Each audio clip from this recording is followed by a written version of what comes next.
নমস্কাৰ ছাত্ৰ ছাত্ৰীসকল মই পলাশ আৰু তোমালোক সকলোকে মোৰ ইউটিউব চেনেললৈ স্বাগতম জনাইছোঁ।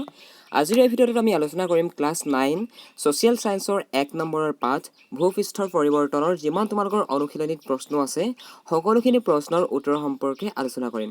গতিকে তোমালোকে যদি ক্লাছ 9ত পঢ়ি আছা তেনেহ'লে আজিৰ এইটো ভিডিঅ' শেষলৈকে চাই থাকিবা। আজিৰ এই ভিডিঅ'টোত তোমালোকে ভূপৃষ্ঠৰ পৰিৱৰ্তনৰ গোটেইখিনি প্ৰশ্নৰ উত্তৰ পাই যাবা। প্ৰশ্নৰ উত্তৰটো মই কৈ যাম, লগতে প্ৰশ্নৰ উত্তৰটোৱে তোমালোকক কি বুজাইছে সেইটো কথাও কৈ যাম।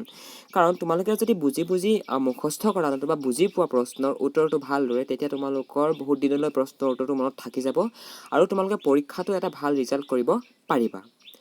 1 নম্বৰ প্ৰশ্নটো হৈছে ভূপৃষ্ঠত মহাদেশ আৰু মহাসাগৰৰ বিতৰণৰ এটি আভাস দিয়া। উত্তৰত লিখিবা পৃথিৱীৰ উপৰিভাগ স্থলভাগ আৰু মহাসাগৰ মানে জলভাগৰ কথা কোৱা হৈছে মহাসাগৰেৰে গঠিত।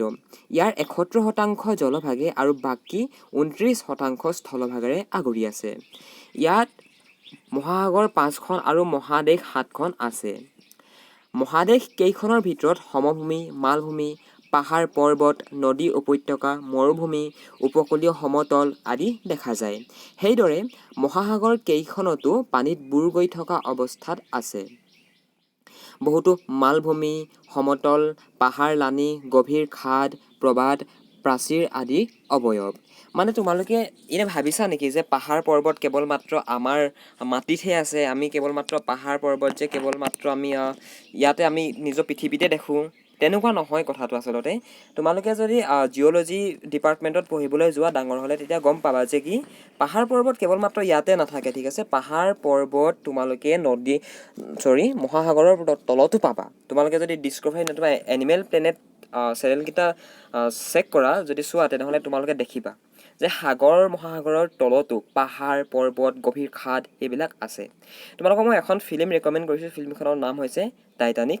অ'কে, চাইছে চাগে বহুতে। আৰু এখন ফিল্মৰ নাম হৈছে লাইফ অফ পাই। তোমালোকে এই দুখন ফিল্ম যদি চোৱা তেতিয়া এইবিলাক কথা ভালদৰে বুজি পাই যাবা। অ'কে, চ' তোমালোকে এইটো কথা মিছ আণ্ডাৰষ্টেণ্ডিঙত নাথাকিবা যে কি পাহাৰ পৰ্বত কেৱল যে পৃথিৱীৰ উপৰিভাগতহে আছে, নহয়, ঠিক আছে। অ'কে, ভূপৃষ্ঠ আৰু মহাসাগৰ তলিত এইবোৰৰ অৱয়ব যুগ যুগ ধৰি চলি অহা কিছুমান প্ৰক্ৰিয়া বা ক্ৰিয়াৰ ফলত সৃষ্টি হৈছে। কিন্তু এই অৱয়ববোৰ সময়ৰ পৰিৱৰ্তনৰ ফলত বিভিন্ন বাহ্যিক তথা আভ্যন্তৰীণ কাৰকৰ দ্বাৰা পৰিৱৰ্তনশীল। উদাহৰণস্বৰূপে উপকূল অঞ্চলত সাগৰৰ ঢৌৱে অহৰহ ক্ৰিয়া কৰি উপকূল অঞ্চলৰ ব্যাপক পৰিৱৰ্তন সাধন কৰে। তদুপৰি ঢৌৰ ক্ৰিয়াৰ বাবে উপকূলত বিশেষ কিছুমান অৱয়ৱৰ সৃষ্টি হয়। অ'কে, চ' তোমালোকে ভূপৃষ্ঠত মহাসাগৰ আৰু মহাদেশৰ বিতৰণৰ এটি আভাস দিয়া বুলি যদি প্ৰশ্নটো তোমালোকৰ আহে তেনেহ'লে এনেকুৱা ধৰণে লিখিবা, তোমালোকে 100% নম্বৰ পাবা। বিকজ অফ এইবিলাক প্ৰশ্নৰ উত্তৰ এবাৰ স্কুলত চোৱা। অ'কে, এণ্ড এইবিলাক প্ৰশ্নৰ উত্তৰ বহুত ৰিচাৰ্চ কৰি বনোৱা গৈছে। অ'কে, চ' তোমালোকে নিৰ্ভৰ হৈ পিনে এইখিনি প্ৰশ্ন লিখিব পাৰা, প্ৰশ্ন উত্তৰখিনি। আৰু তোমালোকে যদি ভাবা তেনেহ'লে নিজাববীয়াকৈ অলপমান এড কৰিব পাৰা যদি বিচৰা। অ'কে, 2 নম্বৰ প্ৰশ্ন, ভূপৃষ্ঠৰ পৰিৱৰ্তন কিয় ঘটে ব্যাখ্যা কৰা। কিয় আমাৰ ভূপৃষ্ঠৰ পৰিৱৰ্তন ঘটে? অ'কে, উত্তৰ লিখিবা ভূপৃষ্ঠৰ অৱয়ববোৰ যুগ যুগ ধৰি চলি অহা কিছুমান প্ৰক্ৰিয়াৰ সৃষ্টি হৈছে মানে। কাৰণ কেলে আমাৰ পৃথিৱীখন আজি যেনেকুৱা আছিলে ন, আজিৰ পৰা 1000 বছৰ আগতে 1000 কোটি বছৰ আগতে এনেকুৱা নাছিলে, পৃথক আছিলে। এতিয়া ভূপৃষ্ঠৰ পৰিৱৰ্তন কিয় হ'ল? কিছুমান কাৰকৰ কাৰণে, ঠিক আছে, কিছুমান ৰিজনৰ কাৰণে হ'ল।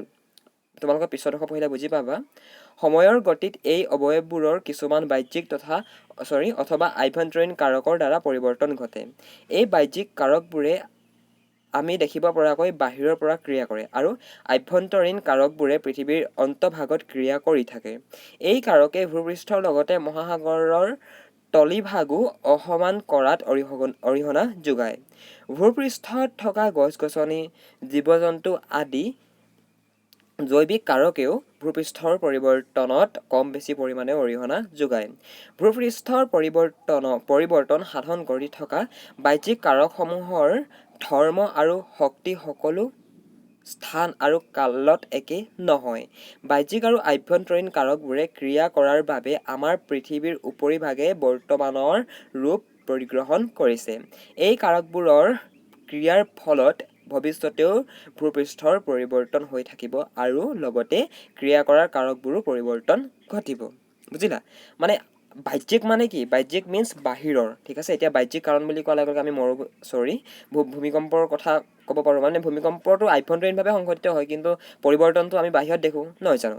এতিয়া তোমালোকে চুনামীৰ কথা ক'ব পাৰা, নতুবা বিভিন্ন ধৰণৰ প্ৰাকৃতিক দুৰ্যোগ, বানপানী, এইবিলাক যিবিলাক দুৰ্যোগ আছে। কিন্তু আভ্যন্তৰীণ কাৰণবিলাক ক'ত ঘটে? আভ্যন্তৰীণ প্ৰব্লেমবিলাক ভূপৃষ্ঠৰ ভিতৰত ঘটে, পৃথিৱীখনৰ ভিতৰত ঘটে, যেনে ভূমিকম্প, ঠিক আছে। ভূমিকম্পৰ ফলটোহে আমি চকুৱে দেখোঁ, কিন্তু ভূমিকম্প কিয় ঘটিছে, কোন সময়ত ঘটিব, কি কাৰণে হৈছে, সেইটো কথা মানে অলপ প্ৰব্লেম হৈ যায়, নহয় জানো? সেইটো ভূপৃষ্ঠৰ মানে মাটিভাগৰ তলত সংঘটিত হয়, নহয় জানো?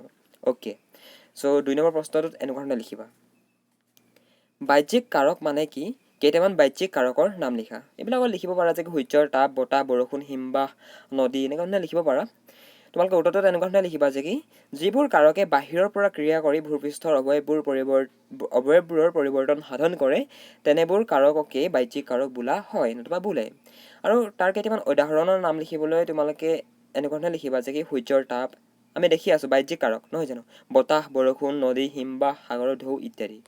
অ'কে, ভূমিকম্প আৰু আগ্নেয়গিৰি উৎকীৰণক কিয় আভ্যন্তৰীণ কাৰক বুলি কোৱা হয়? মই তোমালোকক অলৰেডি কৈ আহিছোঁ, নহয় জানো?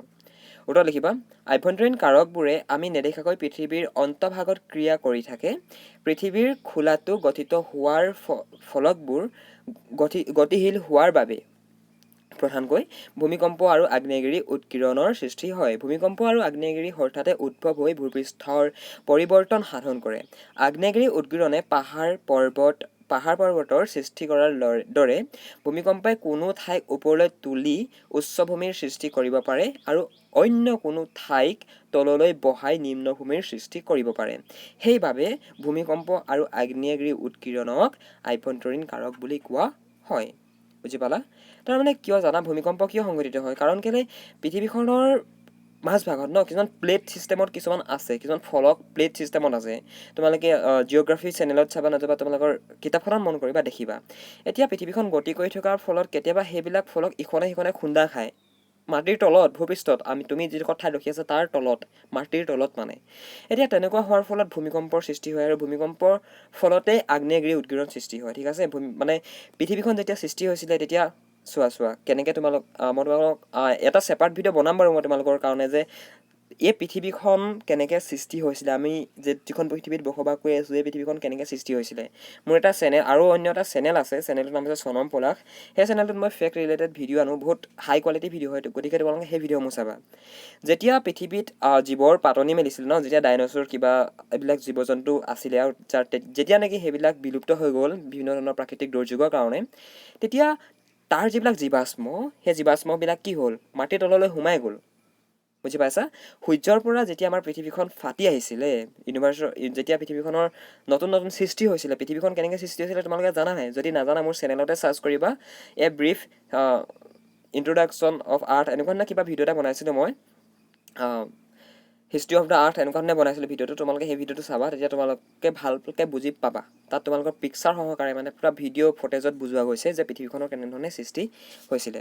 গতিকে সূৰ্যৰ পৰা যেতিয়া পৃথিৱীখন ফাটি আহি সৃষ্টি হৈছিলে, তেতিয়া কি হ'ল, পৃথিৱীখনৰ কিছুমান, যিহেতু সূৰ্যটোত কি আছে জানা, সূৰ্যটোত বিভিন্ন ধৰণৰ গেছ কিবা কিবি ধেৰ বস্তু আছে। এতিয়া পৃথিৱীখন যেতিয়া ঠাণ্ডা হৈছিলে তেতিয়া সেই যিবিলাক বিষাক্ত গেছ, সেই বিষাক্ত যিবিলাক পদাৰ্থ, এইবিলাক কোনো ঠাইত, পাহাৰৰ কোনো ঠাইত সোমাই ৰখি গ'ল, আৰু কেতিয়াবা সেইবিলাক ওপৰলৈ ওলাই আহে। ফলত আমি আগ্নেয়গিৰি উৎকীৰণ বুলি তাক কওঁ, লাভা হিচাপে ওলাই আহে যে। তোমালোকে 2012 নামৰ এখন ফিল্ম আছে, ফিল্মখন চাবা, তোমালোকে ভালদৰে বুজি পাবা। অ'কে, ইউটিউবত পাই যাবা। নদী অৱবাহিকা বুলিলে কি বুজায়? নদী অৱবাহিকাৰ এটি চিত্ৰ আঁকা। উত্তৰ লিখিবা, অৱবাহিকা হ'ল একোটা এলেকা য'ৰ পৰা নৈ উপনৈসমূহে জল আহৰণ কৰি নামনিলৈ পানী কঢ়িয়াই আনে। নদীয়ে ইয়াৰ উপনদী, শাখা নদী আদিৰ সহায়ত একেলগেও একোটা অৱবাহিকাৰ সৃষ্টি কৰে। ইয়াৰ বিষয়ে যদি তোমালোকে অধিক জানিব বিচৰা, তেনেহ'লে কিতাপৰ 1.03 চিত্ৰলৈ মন কৰিবা, তাত দিয়া আছে তোমালোকৰ। উপনদী কি? ব্ৰহ্মপুত্ৰৰ প্ৰধান দুখন উপনদীৰ নাম লিখা। কোনো পৰ্বত, পাহাৰ বা হ্ৰদত উৎপত্তি হৈ নানা ঠাইৰ মাজেৰে বৈ আহি কোনো নদীত পৰা পানী ভাগকে উপনৈ বুলি কোৱা হয়। অ'কে, ইয়াত ব্ৰহ্মপুত্ৰ নদীৰ দুখন উপনৈৰ নাম কি লিখিবা? সোৱণশিৰি আৰু মানাহ। নদীৰ খনন কাৰ্যৰ এটি আভাস দিয়া। নৈৰ পানীভাগ উচ্চভূমিৰ পৰা ক্ৰমে নামনিলৈ বৈ আহোঁতে অৱবাহিকাৰ উপৰিভাগত স্বাভাৱিকভাৱে খনন কাৰ্য সাধিত হয়। বায়ুমণ্ডলত থকা জলীয় বাষ্প বৰষুণ আকাৰেৰে ভূপৃষ্ঠত পৰিলেই ক্ষয় কাৰ্য আৰম্ভ হয়। বৰষুণৰ পানী যেতিয়া নৈ হৈ বৈ যায় তেতিয়া পানীৰ খনন শক্তি বাঢ়ে। নৈৰ খনন কাৰ্য অৱবাহিকাটোৰ উপৰিভাগৰ গঠন, অন্তঃভাগৰ শিলাস্তৰৰ কঠিনতা, উদ্ভিদৰ আৱৰণ, প্ৰবাহিত পানীৰ পৰিমাণ আদি অনেক কাৰকৰ ওপৰত নিৰ্ভৰ কৰে। নদী অৱবাহিকাৰ সকলো অংশতে কম বেছি পৰিমাণে খনন কাৰ্য চলে যদিও প্ৰধানকৈ নদীৰ গতিপথতহে খনন কাৰ্য সুস্পষ্ট হয়। উচ্চভূমিৰ থিয় ঢালেৰে বৈ আহি ভৈয়ামত প্ৰৱেশ কৰাৰ পিছত নদীৰ খনন শক্তিৰ পৰিৱৰ্তন ঘটে। ভৈয়াম অঞ্চলত নদীয়ে পাৰ খহাই গতিপথ বহল কৰি পানীভাগ নামনিলৈ কঢ়িয়াই নিয়ে। এনেকৈয়ে নদীৰ খনন কাৰ্য সাধন হয়। অ'কে, চ' নদীৰ খনন কাৰ্যৰ বিষয়ে এনেকুৱা ধৰণে তোমালোকে লিখিব পাৰা। তাৰমানে কি জানা নাই, এই পৃথিৱীৰ যিমান বস্তু আছে, যিমান এই প্ৰকৃতিৰ উপাদান আছে, সূৰ্যৰ তাপ, পানী, বতাহ, সকলোৰে এটা এটা এনাৰ্জি আছে। তোমালোকে মন কৰা, তোমালোকৰ এইটো কি বুলি কয়, সদায় যে তোমালোকৰ বৰষুণৰ পানী পৰে যে, পিয়ালি কিনাৰত যে পানী পৰেহি, তাতে মন কৰিবা কিছুমান দ গাঁত বনি থাকে। বিকজ অফ এনাৰ্জি, পানীৰো এটা শক্তি আছে। পানী ওপৰৰ পৰা পৰিলে তাৰ প্ৰত্যেক দিনা যদি পানী অলপ অলপ পৰি থাকে তেনেহ'লে সেই ঠাইডোখৰত এটা গাঁত বনি যায়, ৰাইট? চ' তেনেকুৱা ধৰণে নৈখনে কি কৰে, নৈ যেতিয়া পানী বৈ আহে, পানী বৈ অহাৰ সময়ত নদীয়ে বিভিন্ন ধৰণৰ তাত বস্তু কঢ়িয়াই আনে।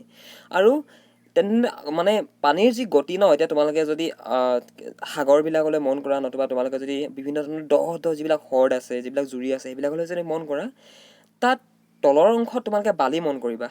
বালি ক'ৰ পৰা আহিলে বুলি ভাবিছা? সদায় সেই হেৰিয়ে যে পানীখিনি যে পৰিয়ে থাকে জুৰিটোৰেদি। তোমালোকে অৰুণাচল প্ৰদেশ যদি যোৱা তেনেহ'লে তোমালোকে যদি নামটো কি আছিলে এইটো কথাই, পাছিঘাট। অ'কে, পাছিঘাট যদি যোৱা তেনেহ'লে এই যিবিলাক জুৰি থাকে ন, জুৰিবিলাকৰ তলত মন কৰিবা, পানীত নামি চাবা বালি থাকে। বালি ক'ৰ পৰা উৎপন্ন হ'ল? বালি সেই পানীয়ে যে সদায় সেই শিলবিলাকত ঘনাই থাকে। চ' তেনেকুৱা কাৰণটোৰ কাৰণেই বালি জন্ম হ'ল। মানে বালি তাৰপৰা মানে শিলৰে কিছুমান অংশ ঘৰ্ষণৰ ফলত সৰু হৈ বালিৰ আকৃতি পালে। বুজিলা? অ'কে, চ' নদীৰ খনন কাৰ্যৰ বিষয়ে এনেকুৱা ধৰণে লিখিবা। আৰু এই প্ৰশ্নবিলাকৰ উত্তৰ তোমালোকে তেতিয়াহে ভালদৰে বুজি পাবা যেতিয়া নেকি তোমালোকে পাঠটো নিজে মনোযোগ সহকাৰে পঢ়িবা। অ'কে, চ' মই তোমালোকৰ কাৰণে লৈ আনিছোঁ বাৰু প্ৰশ্ন উত্তৰখিনি। আৰু এইবিলাক প্ৰশ্ন উত্তৰ PDF ডেছক্ৰিপশ্যনৰ দিয়া আছে লিংক। অ'কে, চ' তাত ক্লিক কৰি তোমালোকে এই প্ৰশ্নবিলাকৰ উত্তৰখিনি PDF ডাউনলোড কৰিব পাৰিবা। নদীৰ পাৰ্শ্ব খনন বুলিলে কি বুজায়? উত্তৰ লিখিবা। নদীয়ে নিজৰ পৰা খহাই গতিপথ বহল কৰি পানীভাগ নামনিলৈ কঢ়িয়াই নিয়ে। নদীৰ এনেধৰণৰ খনন কাৰ্যক পাৰ্শ্ব খনন বোলে। গৰাখহনীয়া নদীৰ পাৰ্শ্ব খননৰে পৰিণতি। নদীৰ যি গৰাখহনীয়া হয় ন, সেই গৰাখহনীয়া নদীৰ পাৰ্শ্ব খননৰে পৰিণতি হয়। 9 নম্বৰ প্ৰশ্ন, অশ্বখোৱা হ্ৰদ কি? চিত্ৰৰ সহায়ত ইয়াৰ কেনেকৈ সৃষ্টি হয় বুজাই লিখা। এইটো প্ৰশ্নৰ মই স্কিপ কৰি দিছোঁ, বিকজ এই প্ৰশ্নটো তোমালোকে কিতাপতে পাই যাবা, এই প্ৰশ্নটোৰ উত্তৰখিনি, ঠিক আছে? আৰু তোমালোকে কিতাপৰ চিত্ৰ নং 1.06 মন কৰিবা, তাত পাই যাবা। 10 নম্বৰ প্ৰশ্ন, প্লাৱনভূমি কি আৰু ইয়াৰ সৃষ্টি কেনেকৈ হয় লিখা। প্লাৱনভূমি হ'ল নৈ দুয়োৰ পাৰে যুগ ধৰি গেদ জমা হৈ সৃষ্টি হোৱা পলসুৱা সমতল ভূমি। সাধাৰণতে নৈৰ সোঁতে বা বানপানীৰ সময়ত কঢ়িয়াই অনা শিল, বালি, বোকা, পলস আদি নদীৰ মধ্যগতি আৰু নিম্নগতি অংশত জমা হৈ দুয়ো পাৰে বিয়পি পৰে। এইবোৰেই কালক্ৰমত প্লাৱনভূমিৰ সৃষ্টি কৰে। প্লাৱনভূমিবোৰ সাৰুৱা আৰু কৃষিৰ বাবে উপযোগী। ব্ৰহ্মপুত্ৰ, গংগা, সিন্ধু, মিছিছিপি, নীল, আমাজন, হুৱাংহো আদি ডাঙৰ নদীবোৰৰ দুয়োপাৰে বিস্তীৰ্ণ প্লাৱনভূমি দেখা যায়। অ'কে, চ' এতিয়া তোমালোকে যদি ব্ৰহ্মপুত্ৰৰ নদীখনৰ কিনাৰে মন কৰা তেনেহ'লে দেখিবা ডাঙৰ বালিচৰ থাকে। অ'কে, সেইবিলাকক কি হয়? সেইবিলাক হৈছে ওৱান কাইণ্ড অফ প্লাৱনভূমি, ৰাইট? অ'কে, চ' এইটো প্ৰশ্নৰ উত্তৰ এনেকুৱা ধৰণে লিখিব পাৰা। 11 নম্বৰ প্ৰশ্ন, নদীৰ গতিপথৰ ক'ত কেনেকৈ বালিচৰৰ সৃষ্টি হয় লিখা। উত্তৰ, বালিচৰবোৰ কেতিয়াবা নৈৰ দাঁতিত আৰু কেতিয়াবা মাজভাগত গঠিত হৈ উঠে নতুবা গঠিত হয়। নদীৰ বুকুত বালি বোকা জমা হৈ বালিচৰ সৃষ্টি হয়। এইবোৰ সাধাৰণতে অস্থায়ী আৰু বিভিন্ন আকাৰ আকৃতিৰ। বাৰিষা নৈৰ সোঁতে বালিচৰবোৰৰ পৰিৱৰ্তন ঘটায়। আমাৰ ব্ৰহ্মপুত্ৰৰ বুকুত অসংখ্য সৰু বৰ বালিচৰ দেখা যায়, যেনে মাজুলী, কালাৰদিয়া, ব্ৰহ্মপুত্ৰৰ ওপৰত থকা বালিচৰ। অ'কে, চ' মাজুলীৰ এতিয়াহে বাৰু এটা নদীৰ দ্বীপ হৈছে, মাটিৰ আকৃতি হ'লগৈ, বাট যেতিয়া ষ্টাৰ্ট হৈছিলে ন মাজুলী দ্বীপটো বনিবৰ কাৰণে, তেতিয়া হয়তো সেইটো এটা বালিচৰে আছিলে। তাৰপিছত লাহে লাহে নদীয়ে বিভিন্ন ধৰণৰ য'ৰ ত'ৰ পৰা মাটি সংগ্ৰহ নদীৰ সোঁতত সংগ্ৰহ কৰি আনি নদীয়ে তাত মানে লগাই মাজুলী দ্বীপৰ সৃষ্টি কৰিলে। বুজিছা? বৰদ্বীপ সৃষ্টি কেনেকৈ হয় লিখা। উপকূলৰ কাষৰীয়া অগভীৰ সাগৰত য'ত নৈ পৰে, তাতেই নৈয়ে কঢ়িয়াই অনা গেদ জন্ম হৈ দ্বীপৰ সৃষ্টি হয়।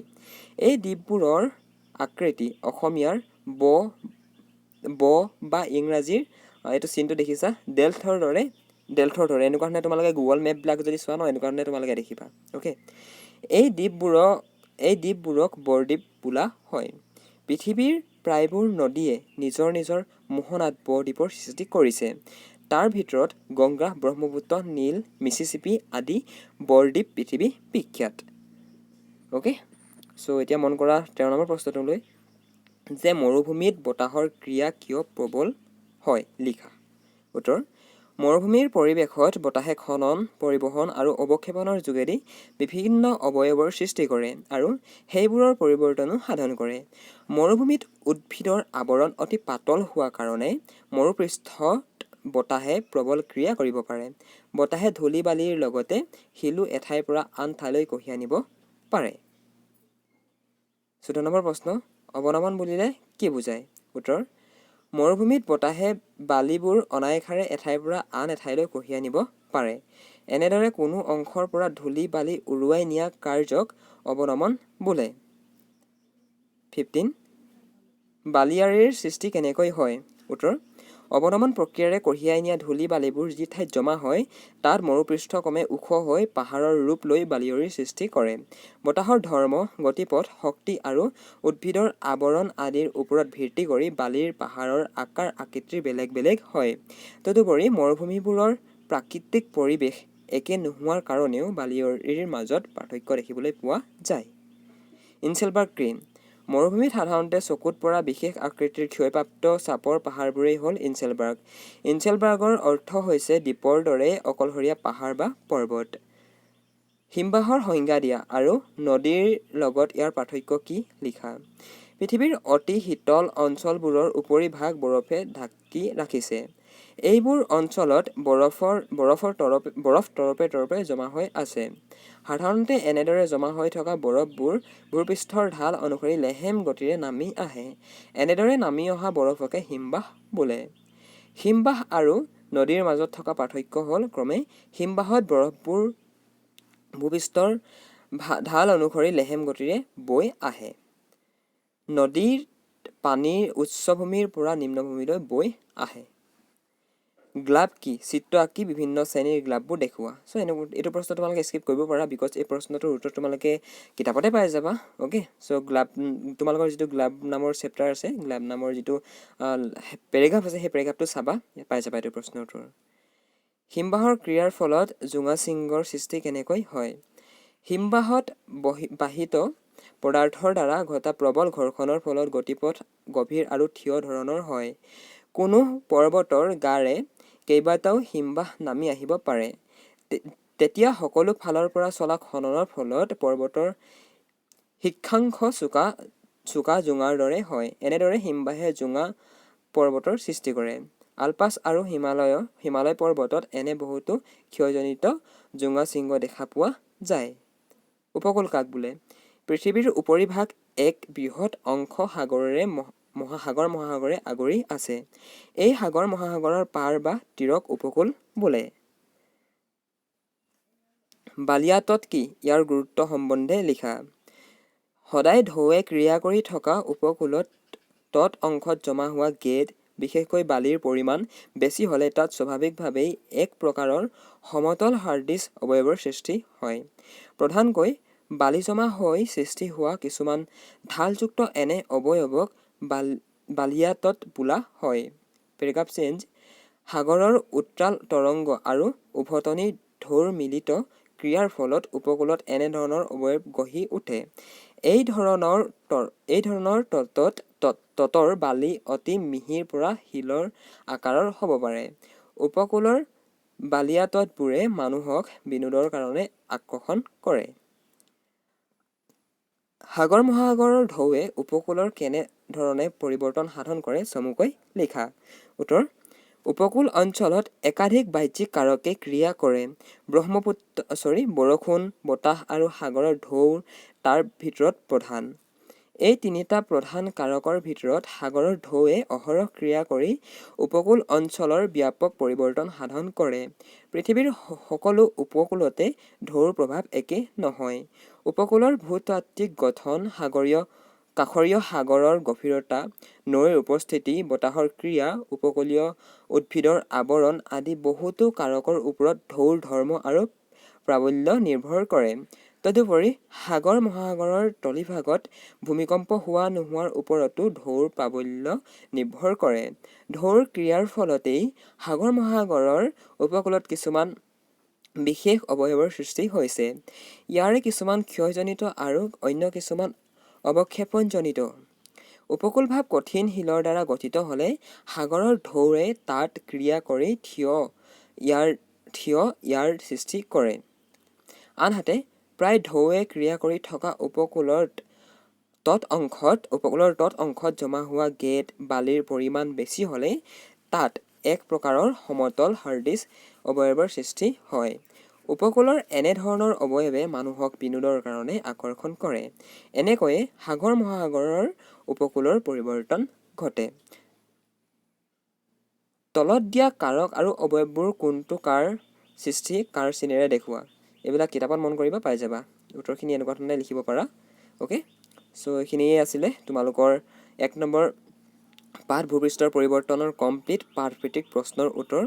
এণ্ড ইমানলৈকে যদি ভিডিঅ'টো চালা তেনেহ'লে থেংক ইউ। অ'কে, এণ্ড এই প্ৰশ্নৰ উত্তৰখিনি PDF যদি তোমালোকে ডাউনলোড কৰিবলৈ বিচৰা তেনেহ'লে ভিডিঅ'টোৰ তলৰ ডেছক্ৰিপশ্যন চেক কৰিবা, তাত লিংক দিয়া আছে। সেই লিংকত ক্লিক কৰি তোমালোকে ডাইৰেক্টলি এই যিখিনি কুৱেশ্যন আনচাৰখিনি এটা PDF ফৰ্মেট ডাউনলোড কৰিবলৈ বিচৰা। আৰু যদি তোমালোকে ডাউনলোড কৰিবলৈ নিবিচৰা তেতিয়াও তোমালোকৰ একো প্ৰব্লেম নাই, তোমালোকে ভিডিঅ'টোৰ পৰাই সকলোখিনি তোমালোকৰ পাঠভিত্তিক প্ৰশ্নৰ উত্তৰ নোট কৰি পিনে লিখিব পাৰা।